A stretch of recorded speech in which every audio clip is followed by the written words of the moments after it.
کہتا ہے غیر معصوم نائب امام نہیں ہو سکتا. کہتے ہیں نا غیر معصوم نائب امام نہیں ہو سکتا. اول تو یہ کوئی عقلی اور منطقی دلیل ہے نہیں. جب مالک اشتر نائب امام بن سکتے ہیں, جب محمد بن ابی بکر مالک نائب امام بن سکتے ہیں, جب مسلم ابن عقیل نائب امام بن سکتے ہیں, ہے نا, یہ سارے یہ معصوم تھے, غیر معصوم تھے نا, امام تو نہیں تھے یہ لوگ, کوئی نبی تو نہیں تھے.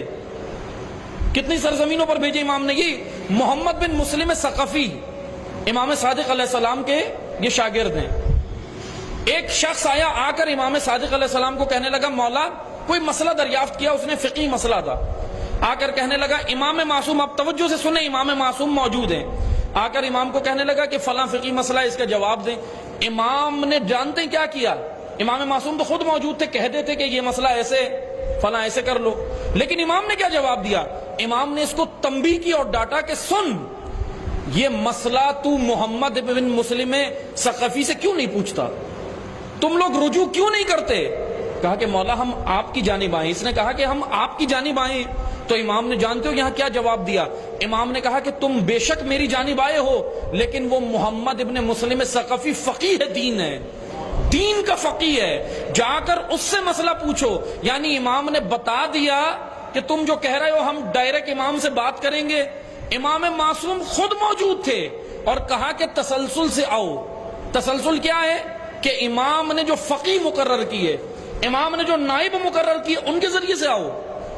ڈائریکٹ آئے, امام نے ان کو قبول نہیں کیا.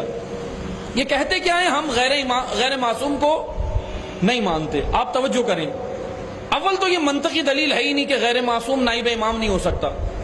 لیکن اگر چلیں بالفرض ہم نے آپ کی بات مان لی, تو چلو آؤ بیٹھو, ایک فیصلہ کرتے ہیں, ایک بات کرتے ہیں, ہم آپ کی بات چلو ٹھیک ہے مانتے, آؤ بیٹھو. آپ کہتے ہو غیر معصوم نائب امام نہیں ہو سکتا, تو پھر یہ بتاؤ غیر معصوم وکیل حق زہرا کیسے بن گیا, غیر معصوم وکیل ولایت کیسے بن گیا. کیونکہ وہاں تمہاری دکانیں, ولایت کے نام پہ تم نے اپنی دکانیں کھولی ہوئی ہیں, حق زہرا کے نام پہ تم نے دکانیں کھولی ہوئی ہیں. وکیل حق زہرا غیر معصوم ہو سکتا ہے, وکیل ولایت ہو سکتا ہے, خطیب ولایت, سب کچھ غیر معصوم ہو سکتا ہے, صرف نائب امام اور فقیہ غیر معصوم نہیں ہو سکتا. اس کو ہم نہیں مانتے. یہ کون سے دلائل ہیں, یہ کون سی, یہ بچکانہ دلائل بھی نہیں ہے.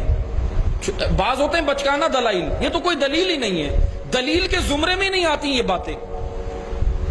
اس طریقے سے آ کر یہ سادہ لو عوام کو گمراہ کر رہے ہیں کہ غیر معصوم یہ نہیں ہو سکتا, غیر معصوم یہ نہیں ہو سکتا. پھر کہتے ہیں امام پردہ غیب میں تو نہ نماز جمعہ ہوگی, نہ عیدین کی نماز ہوگی, نہ کچھ بھی نہیں ہوگا. چلو پھر آؤ بیٹھے, ایک کام کرتے ہیں, امام پردہ غیب میں کچھ بھی نہیں کرتے, نہ آج سے ہم کھانا کھائیں گے, نہ آج سے شادیاں کریں گے, نہ بچے پیدا کریں گے, کچھ بھی نہیں کرتے, کیونکہ امام جب آئیں گے پھر کریں گے.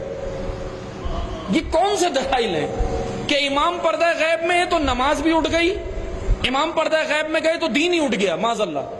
ایسا نہیں ہے. یہ گمراہ کن عقائد یہی لے کر آئے ہیں. اور حتیٰ کہ یہ تو صرف یہ ان کی سیڑھی ہے لوگوں کو بلانے کی, لیکن اصل ان کا ہدف یہ ہے کہ یہ غالی بھی نہیں ہے, یہ نصیری بھی نہیں ہے.